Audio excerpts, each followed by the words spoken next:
A pharaoh's body vanishes from his own tomb. A fresco in Pompeii reveals rituals so forbidden that speaking of them meant execution. A sanctuary appears on an island, dedicated to a hero who might never have existed. And deep beneath Malta, hunter-gatherers with stone tools carved acoustic chambers that modern engineers cannot explain. These aren't legends whispered around campfires. They're real discoveries, documented, studied, and completely unexplained. Archaeologists found them, scientists examined them, and both walked away with more questions than answers. Because sometimes, the past doesn't just hide secrets, it protects them. And when we finally uncover what was meant to stay buried, we're forced to confront an unsettling truth. Our ancestors weren't primitive. They weren't simple.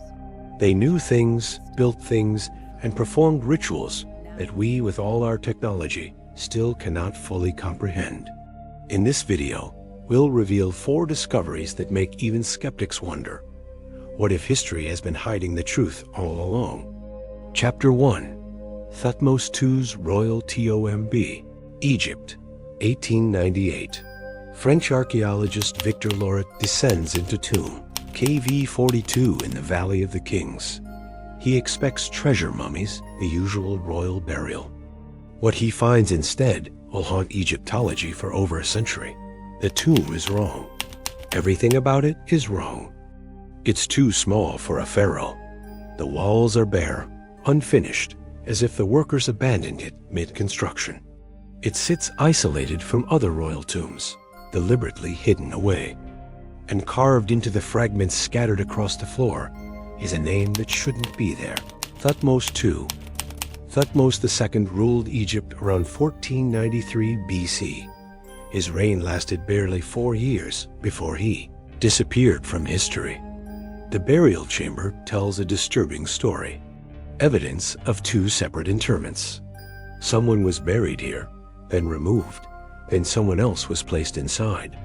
The tomb had been opened, emptied, and resealed in ancient times. Modern ground-penetrating radar reveals hidden chambers behind the walls.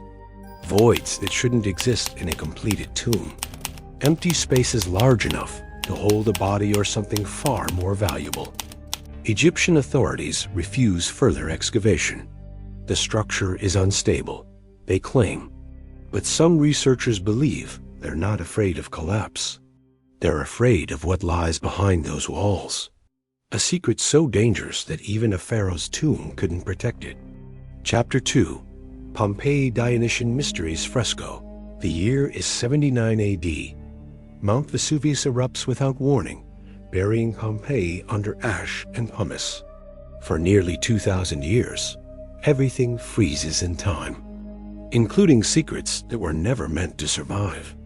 In 1909, archaeologists uncovered the Villa of Mysteries on the outskirts of ancient Pompeii. And when they entered one particular room, they stopped breathing. The walls were covered floor to ceiling in blood-red frescoes. Life-sized figures, 29 of them, engaged in what appeared to be a ritual. But not just any ritual. A Dionysian mystery rite.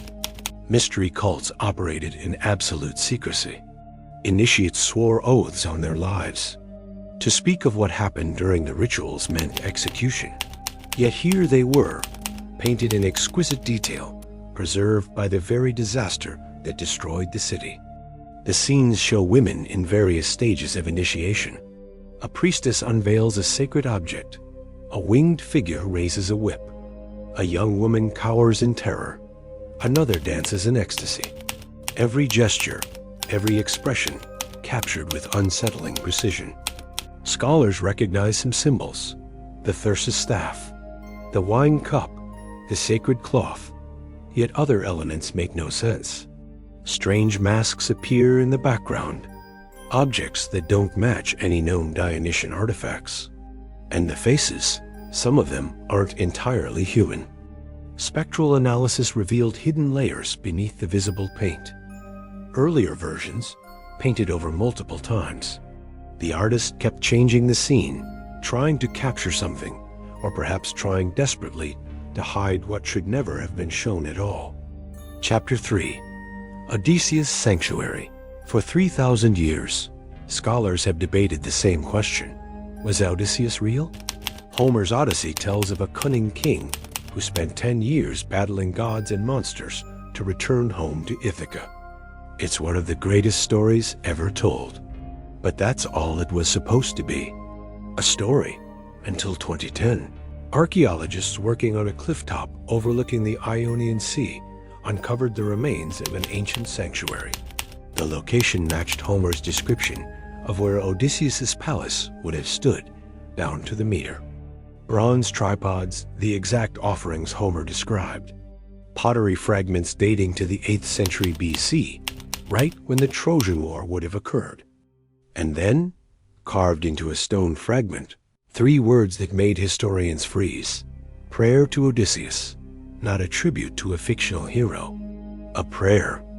Radiocarbon dating places the sanctuary's earliest use in the late Bronze Age. Around 1200 BC, centuries before, Homer supposedly wrote the Odyssey. Before the story officially existed. People were worshipping Odysseus before his legend was recorded. They built his sanctuary with impossible precision. The offerings match Homer's descriptions as if he had seen this place with his own eyes. Which leads to one inescapable question. Did Homer invent Odysseus, or did he simply write down the truth? Chapter 4. Malta hunter-gatherers. Workers are digging on the island of Malta when the ground collapses beneath them. They fall into darkness. When they light torches and look around, they realize they've broken into something impossible. Chambers carved from solid limestone. Dozens of them, descending 3 levels deep. Pillars supporting ceilings. Red ochre paintings decorating walls. Niches cut with mathematical precision, designed to hold the dead. This is the Saflieni Hypogeum, one of the world's oldest underground structures. And the people who built it shouldn't have been capable of creating anything like this. Over 7,000 skeletons lay buried in these chambers. Tests on their remains revealed something unexpected. They were nomads, hunter-gatherers who wandered from place to place, following herds, living in temporary camps. Yet somehow, these wandering tribes crossed open sea to reach an isolated island, brought only stone hammers and antler picks. And then, working in complete darkness, they carved 500 cubic meters of limestone by hand, creating chambers that still stand after 6,000 years. Acoustic engineers tested the main chamber. It resonates at exactly 110 hertz, a frequency that affects human consciousness, inducing trance states. The entire room was designed to vibrate at a precise pitch that alters brain activity. Stone Age people with no knowledge of acoustics built a chamber that does what modern sound engineers struggle to achieve. And in the deepest level, they left one final mystery. Skulls deliberately elongated from birth, shaped over years into forms that no longer resembled anything human. Whatever happened in these chambers, it was never meant for ordinary people.